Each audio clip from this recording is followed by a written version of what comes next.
Hello dear students, today we are going to see the fourth part of our chapter, that is pair of linear equation in two variables, and this is Mayank sir from the new Tulip International School. In this part we are going to see the next method, that is elimination method. First method we have seen, that was graphical method. Second method was substitution method, and this is the third method, that is elimination method. So what we will need to remember in this method, so very first step, multiply both the equation by some suitable non-zero constant. what you will need to do, आपके पास दो equation है, उसमें से दोनों equation में coefficient of any one variable either x और Y को आपको सेम करना है. बराबर याद रखना, दोनों इक्वेशन में से या तो x का कोएफिशिएंट या तो y का कोएफिशिएंट आपको सेम करना है. उसके लिए आप क्या करोगे, दोनों इक्वेशन को कोई नंबर के साथ मल्टीप्लाई करोगे. किसी एक को करना हो, दूसरे को ऐसे ही रखना हो तो भी अच्छा है. So multiply both the equation by some suitable non-zero constant to make the coefficient of variable numerically equal. Step 2 is then add or subtract one equation from the other. And third is solve the equation in one variable, so obtain to get its value. Then substitute this value in either of the other original equation to get the value of other variable. तो यहाँ पे जब आप subtract करोगे दो equation को, जब उसके कोएफिशिएंट सेम हो जाते हैं तो आपको एक वेरिएबल का तो आंसर मिल ही जाएगा. तो उस वेरिएबल का आंसर किसी भी एक इक्वेशन में डाल दोगे तो आपको दूसरे वेरिएबल का भी आंसर मिल जाएगा.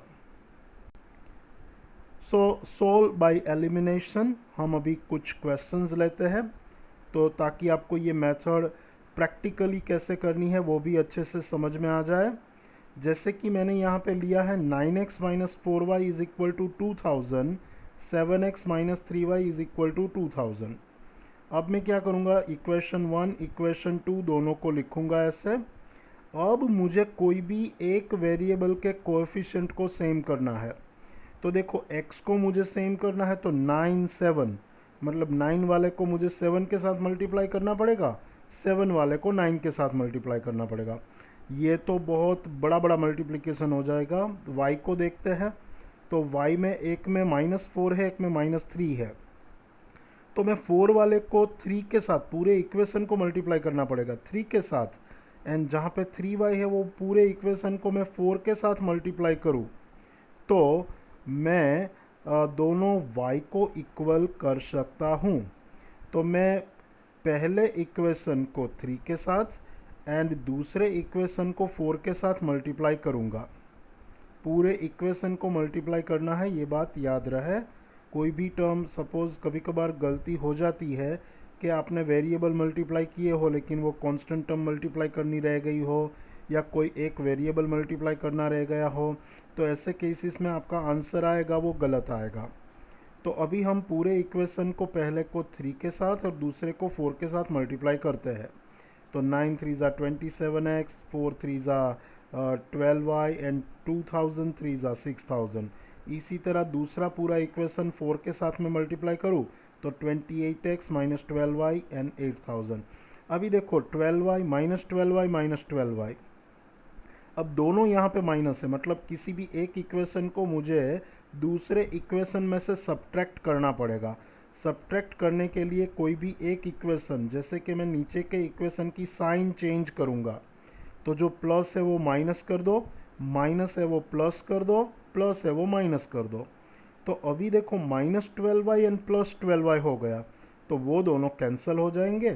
27x माइनस 28x, तो वहाँ पे बचा -x, और इस तरफ राइट हैंड साइड में 6000 माइनस 8000, वहाँ पे बचा -2000. तो फिर माइनस माइनस साइन उड़ जाएगी तो x की वैल्यू हमको डायरेक्ट मिल गई 2000. अब ये x की वैल्यू आप किसी भी एक इक्वेशन में प्लेस करोगे। सपोज मैंने पहला इक्वेशन लिया 9x minus 4y is equal to 2000, उसमें मैं x की वैल्यू 2000 प्लेस करता हूँ तो मुझे y की वैल्यू मिलेगी 4000। तो इस तरह मुझे x की और y की वैल्यू मिल जाती है। तो स्टेप्स आपको बराबर याद रखने हैं। एक वेरिएबल मिल जाए, बाकी तो सेम मेथड है। सब्स्टिट्यूशन में भी आप सेम ही मेथड करते थे और इसमें भी आपको सेम ही मेथड करनी है। एक वेरिएबल मिल जाए, बाद में method will be the same. अब टाइप 4 टाइप के हम अलग अलग टाइप के जो सीखते हैं प्रॉब्लम सम्स, उसमें फोर्थ टाइप है that is reversing of digits in a 2 digit number. तो 2 डिजिट नंबर वाला ये सम बराबर ध्यान से करना। ऐसा एक सम आपको 8th स्टैंडर्ड में भी आया था, लेकिन फिर भी सॉरी 9th स्टैंडर्ड में, लेकिन फिर भी हम यहाँ पे इस चीज़ को देखेंगे।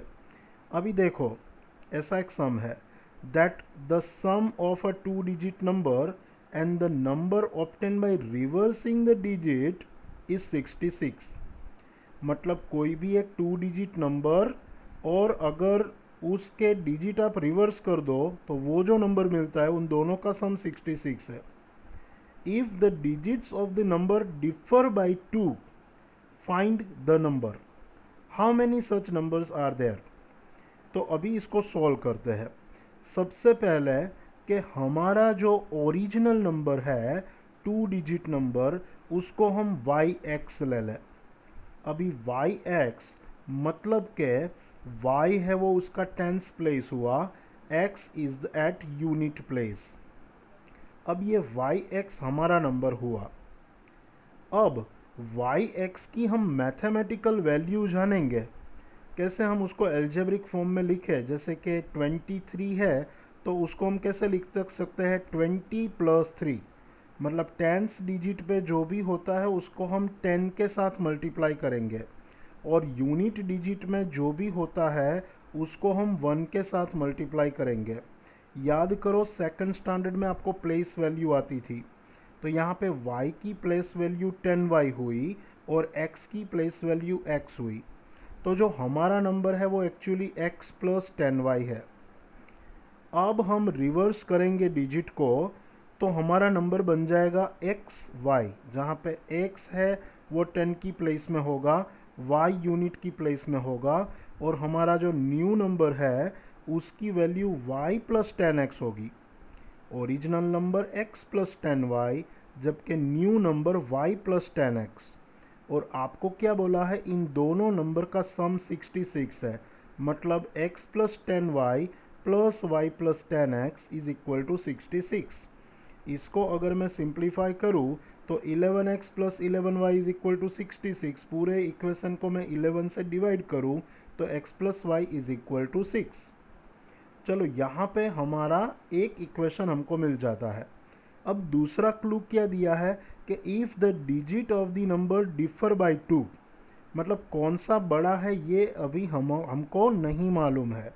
दे आर डिफर बाय 2 मतलब मेरे पास दो चांसेस हो सकते हैं कि digits are differ by 2 means there are two chances कि either x minus y is equal to 2 हो सकता है, या तो y minus x is equal to 2 हो सकता है। अब ये दोनों के लिए हम सॉल्व करेंगे। तो आइए उसको कंटिन्यू करते हैं कि पहला इक्वेशन हमारा था x plus y is equal to 6, और दूसरा इक्वेशन में हमारे पास दो चांस थे, x minus y is equal to 2 और y minus x is equal to 2। तो अगर हम पहला इक्वेशन और दोनों दूसरे इक्वेशन को अलग अलग ले, x minus y is equal to 2 and y minus x, मतलब उसको मैं minus x plus y is equal to 2 लिखूँगा। अब मैं दोनों को एलिमिनेट करूँगा। मतलब कि आप पहले जो ये केस मैंने लेफ्ट हैंड साइड लिखा है उसमें देखो plus y and minus y direct cancel हो रहा है, आपको कोई साइन चेंज करने की ज़रूरत नहीं है।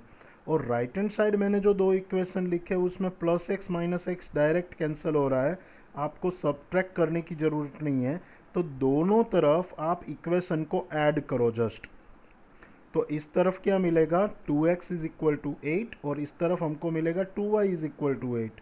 तो 2x इज इक्वल टू 8 मतलब x इज़ 4 और राइट हैंड साइड पे y इज़ 4। अगर x की वैल्यू 4 मैं वो लेफ्ट हैंड साइड वाले दो इक्वेशन में से किसी भी एक इक्वेशन में डालूंगा तो y की वैल्यू 2 मिलेगी और इस तरफ x की वैल्यू 2 मिलेगी। मतलब या तो मेरा नंबर 42 है या तो 24 है, क्योंकि मैंने मेरा नंबर लिया था yx। ओके, तो या तो मेरा नंबर 42 होगा या तो 24 होगा। Now type 5 of problem sum जो है करेंसी नोट्स वाले प्रॉब्लम सम। अभी देखो करेंसी नोट्स वाले प्रॉब्लम सम का एक एग्जांपल जो आपको एक्सरसाइज में दिया है, sum that Meena went to a bank to withdraw ₹2000। 2000 निकालने के लिए मीना बैंक में जाती है। She asked the cashier to give her ₹50 and ₹100 notes only. उसको 50 रुपये वाली और 100 रुपये वाली ही नोट चाहिए थी। Meena got 25 notes in all. Find how many notes of ₹50 and ₹100 she received.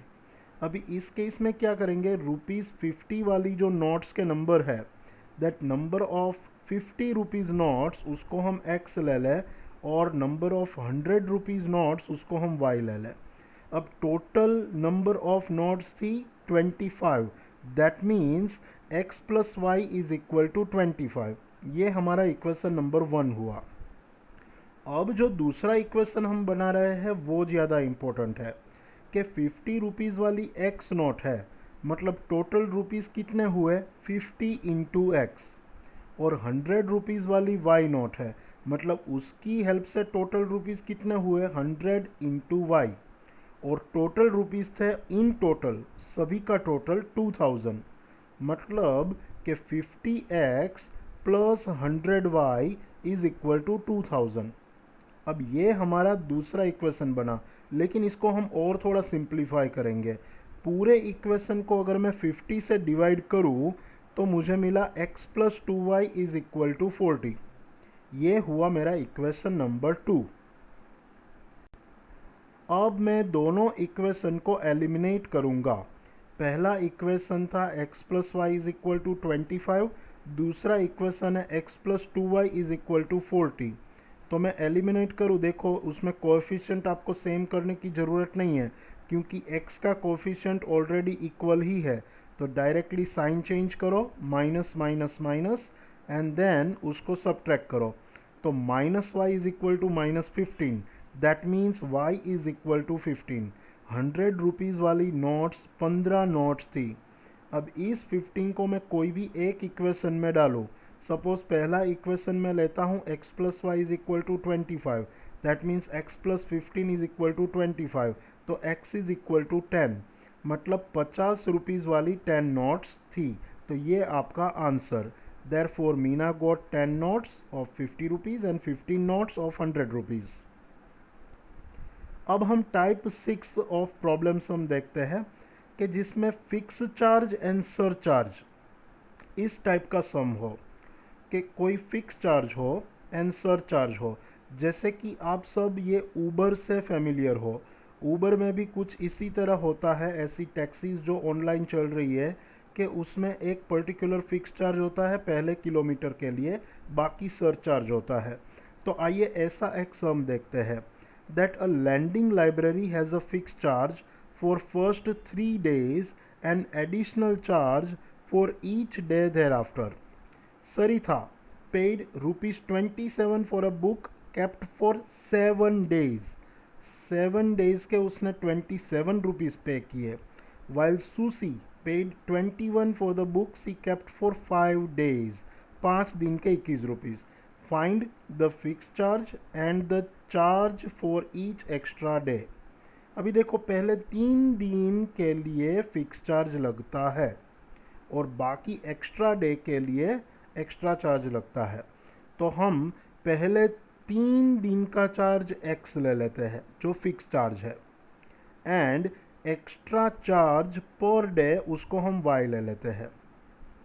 तो सरिता 7 डेज़ के लिए बुक रखती है तो उसमें 3 दिन का चार्ज तो चलो x हो गया, तो बाकी के एक्स्ट्रा डे कितने हुए, 4 हुए।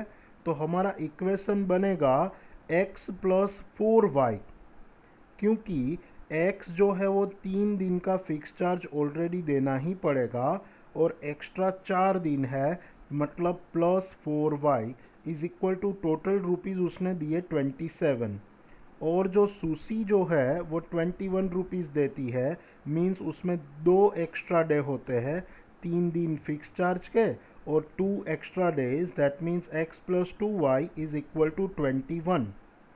अब हम इस दोनों इक्वेशन को सॉल्व करेंगे, तो x plus 4y is equal to 27 and x plus 2y is equal to 21। इसमें भी आप देखो x का कोएफिशिएंट ऑलरेडी 1 इक्वल ही है, तो हमको डायरेक्ट सब्ट्रैक्शन करना है, और 2y is equal to 6, that means y is equal to 3। अब y हमने किसको लिया था, तो y was the charge for each extra day is 3 rupees, और ये y की वैल्यू किसी भी एक इक्वेशन में मैं प्लेस करूँगा। Suppose x plus 2y is equal to 21, तो x plus 2 into 3 is equal to 21, that means x is equal to 15। तो ये हमारा फिक्स चार्ज है, मतलब फिक्स चार्ज 15 है और सर चार्ज जो एक्स्ट्रा चार्ज है वो 3 रुपीज़ है। नाउ एक डाउट का क्वेश्चन है जो आगे की एक्सरसाइज में है 3.3 में। एक स्टूडेंट ने मुझे डाउट भेजा था, इसीलिए ये सम को मैं इस स्लाइड में इंक्लूड कर रहा हूँ, that the taxi charges in a city, ये भी fix charge and extra charge वाला ही सम है। In a city consist of a fixed charge together with the charge for the distance covered. For a distance of 10 kilometre the charge paid is 105, and for the journey of 15 kilometer the charge paid is 155. What are the fixed charges and the charges per kilometer? How much does a person, फिर उसमें पहले तो आपको ये दोनों ढूंढ लेना है कि पर किलोमीटर चार्ज कितना है और फिक्स चार्ज कितना है। फिर उसमें दूसरा भी क्वेश्चन अंदर पूछा हुआ है कि how much does a person have to pay for travelling a distance of 25 kilometre. मतलब पहले हमको ये दोनों चार्ज मिल जाए तो ये 25 किलोमीटर वाला भी हम बाद में ढूंढ सकते हैं। तो चलो हम फिक्स चार्ज को x लेते हैं और एडिशनल चार्ज पर किलोमीटर है उसको हम y लेते हैं।